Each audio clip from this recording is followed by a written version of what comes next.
మద్యపాన నిషేధం, మద్యపానాన్ని నిషేధిస్తానన్న వ్యక్తి, ఆడబిడ్డలకి అండగా ఉంటానన్న వ్యక్తి అతను సీఎం కాదు, సారా వ్యాపారి అయిపోయాడు. అతను సారా వ్యాపారి.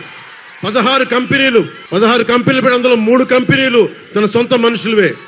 అన్ని వాళ్ళ ఫ్యాక్టరీల్లో కల్తీ సారా, కల్తీ మందులు కలిపి దానికి రకరకాల పేర్లు పెట్టి ఒక్కొక్కరు ఆరోగ్యాలు పాడైపోతా ఉన్నాయి. మనం ఏమైపోయామంటే మనందరం కూడా ఒక అబద్ధపు ప్రపంచంలో బతకాలని నిర్ణయించుకుంటా ఉన్నాం మనందరం.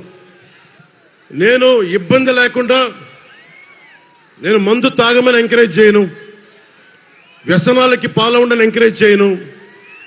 నెపోలియన్ చెప్పినట్టుగా యుద్ధాలకి సిగార్ల మీద ట్యాక్స్, బ్రాండీ మీద ట్యాక్సే నేను దేశాల మీద యుద్ధాలు చేయడానికి పనికొస్తుందని నెపోలియన్ చెప్పాడు. వ్యసనాల వల్లే ట్యాక్స్ వస్తూ ఉంది భారతదేశానికి కూడా.